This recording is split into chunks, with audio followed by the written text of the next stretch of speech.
সকাল সকাল দোকানে চলে এসেছি। মামসোনার ড্যাডি ডাকলো দোকানে বসতে হবে। মামসোনার ড্যাডি যাবে দুধ আনতে। তাই এই যে সকালে দোকানে ডিউটি পড়ে গেল। আর সকালবেলা এসেই দেখি বৃষ্টি। কালকে রাত থেকেই বৃষ্টি হচ্ছে, আজকে ভালোই বৃষ্টি হচ্ছে। এই যে একদম পুরো রাস্তা ভিজে গেছে। আর সকালবেলা যেদিন দোকানে বসবো সেদিনকে আমার ঘরের কাজ একদম হয় না। সেই ঘরের কাজ সারিয়ে উঠতে উঠতে বেলা হয়ে যায়। মাম্মামি ড্যাডি যতক্ষণ না আসছে ততক্ষণ পর্যন্ত দোকানে বসবো, আর ততক্ষণ দোকানে ডিউটি দেবো। আর এই বৃষ্টির দিনে না দোকানে সেরকম খদ্দেরও আসতে চায় না, কিন্তু বসে তো থাকতেই হবে, তাই না? দোকান থেকে বেরিয়ে আর 1 মিনিটও দেরি করিনি, এসে সব কাজ সেরেছি। তারই মধ্যে ভাত বসিয়ে দিয়েছিলাম। যেহেতু দোকানে ছিলাম তাই বেলা হয়ে গেছে, একবারে দুপুরের ভাত আর সকালে খাওয়ার জন্য ভাত বসিয়ে দিয়েছিলাম। সকালে টিফিন করতে করতে তো আমাদের 11:30 12টা বেজে যায়। ও তো ভাত করেছিলাম আর ডিম ভেজে দিয়েছিলাম, তো ওই দিয়ে ভাত খেয়ে নিয়েছিল। আর এই যে সব কাজ সেরে আর এইদিকে এই যে এখন চান করে পুজো দিতে পারিনি, বেলা হয়ে গেছে। তো মাম্মামের ড্যাডি মাছ নিয়ে এসেছিলো, সেই মাছগুলোকে এই যে ভেজে নিচ্ছি। মাছ ভাজা বসিয়ে দিয়ে এদিকে সবজি কেটে নিয়েছিলাম। একটা পাঁচমিশালি সবজি করব, তিতো করব। করলা ছিল, বেগুন আর কাঁচকলা আলু দিয়ে একটা সবজি বানাচ্ছি। এই সবজিটা হলেই হয়ে যায়, বাকি সব রান্না কমপ্লিট করে নিয়েছি, এটুকুই বাকি আছে। চলো, দুপুরে রান্নাবান্না কমপ্লিট তো হয়ে গেছে। কী রান্না করেছি দেখে নিই। শিম আলু ভাজা করেছি, আর সাথে তো দুপুর মানে সকালবেলায় ভাত করে নিয়েছিলাম, ভাত আর দুপুরের জন্য। আজকে যদি ভাতটা না করতাম না, তাহলে আজকে দুপুরের মেনুটা কিন্তু অন্যরকম হতো। এই বৃষ্টির দিনে, শীতের দিনে যদি একটু খিচুড়ি হয় বেশ ভালোই লাগে।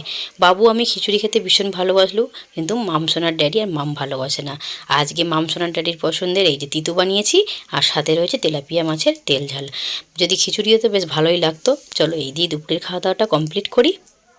আগের দিন তো দেখাচ্ছিলাম মিস্ত্রি এসেছে কাজ করার জন্য। স্লাইডিংয়ের এই যে কাজটা হয়েছে, 3 দিন ধরে কাজ হলো। আর এই যে পুরো একদম কমপ্লিট।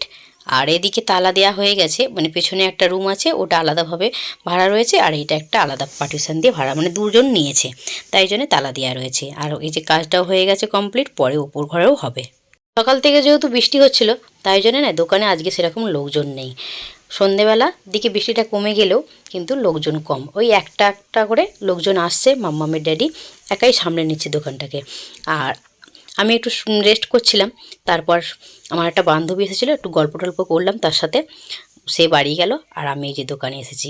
দোকানে এসে দেখি লোকজন সেরকম নেই, তাই আর দেরি করব না, দোকান থেকে চলে যাব, যেয়ে তাড়াতাড়ি করে রাতের খাবারটা করে নেব। শীত পড়েছে তো ওই জন্য বেশি আর রাত করছি না খাবার বানাতে, তাড়াতাড়ি করে নিচ্ছি।